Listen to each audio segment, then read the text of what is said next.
ಆಳಂದ ಪಟ್ಟಣದ ಎವಿ ಪಾಟೀಲ್ ಕಲ್ಯಾಣ ಮಂಟಪದಲ್ಲಿ ಬಸವತೀರ್ಥ ಅಭಿನಂದನಾ ಗ್ರಂಥ ಜನಾರ್ಪಣೆ.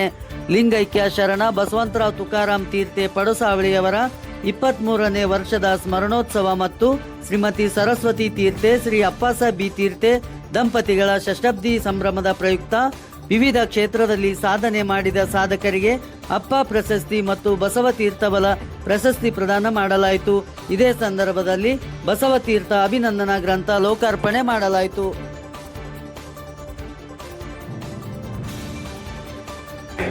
ಹಾಗೆ ಪಠ್ಯ ಪುಸ್ತಕವಾಗುವ ಹಾಗೆ ಬದುಕಿದಂತವರು ಬಸವರಾವ್ ತೀರ್ಥರು.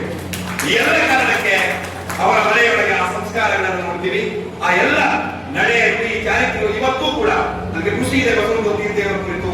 ಕಾರಣ ಏನಂತಂದ್ರೆ ನನ್ನ ಕುಟುಂಬದ 4 ಜನ ಅವರ ಕೈಯೊಳಗೆ ಕತ್ತಂತವರು. ಹೀಗಾಗಿ ನನ್ನ ತಂದೆ ಆಗಲಿ, ನನ್ನ ಅತ್ತೆ ಆಗಲಿ, ನನ್ನ ದೊಡ್ಡಪ್ಪ ಆಗಲಿ, ಇವೆಲ್ಲ ಬಸವರಾವ್ ತೀರ್ಥರನ್ನ ಬಹಳ ಗೌರವದಿಂದ ನೆನಪಿಸಿಕೊಳ್ಳೋದು ನಾನು ಕೇಳಿದ್ದೀನಿ. ಹೀಗಾಗಿ ಬಸವರಾವ್ ತೀರ್ಥರು ಒಬ್ಬ ಆದರ್ಶ ಶಿಕ್ಷಕರಾಗಿ ತಾಲೂಕಿನ 1 ದಶಕದೊಳಗೆ ಅಂದ್ರೆ ಸುಮಾರು 60-70 ವರ್ಷಗಳ ಹಿಂದೆ ಇಲ್ಲಿ ಸೇವೆ ಮಾಡಿದ್ದಾರೆ. ಇಂಥವರ ನೆನಪಿಗಾಗಿ ಒಂದು ಪುಸ್ತಕ ಲೋಕಾರ್ಪಣೆ ಮಾಡ್ತಾ ಇರುವುದು, ಜೊತೆಗೆ ಅವರ ಮಕ್ಕಳಾಗಿರ್ತಕ್ಕಂಥ ಎಸ್.ಪಿ. ತೀರ್ಥೆ ಅವರು ಕೂಡ ಸಾಹಿತಿಗಳಾಗಿ ಇವತ್ತು ನಮ್ಮ ಆಳಂದ ತಾಲೂಕಿನಲ್ಲಿ ಇದ್ರೂ ಕೂಡ ಇವತ್ತು ಶಾಬಾದ್ ಹೋದ್ರೆ ಅಲ್ಲಿಯ ಸಾಹಿತ್ಯ ವಲಯದ ಬಗ್ಗೆ, ಅಲ್ಲಿಯ ಸಾಂಸ್ಕೃತಿಕ ವಲಯದ ಬಗ್ಗೆ ಮತ್ತು ಆ ಭಾಗಗಳಿಗೆ ಒಂದು ಶಿಕ್ಷಣ ಸಂಸ್ಥೆಯನ್ನು ಕಟ್ಟುವ ಮೂಲಕ ಅವರು ನಿರಂತರವಾಗಿ ಚಟುವಟಿಕೆಯುತವಾಗಿ ಒಂದು ಶಿಕ್ಷಣ ಸಂಸ್ಥೆಯನ್ನ ಆಯೋಜನೆ ಮಾಡೋದಷ್ಟೇ ಅಲ್ಲ, ಅದಕ್ಕೊಂದು ಆ ಭಾಗದ ಶಾಬಾದ್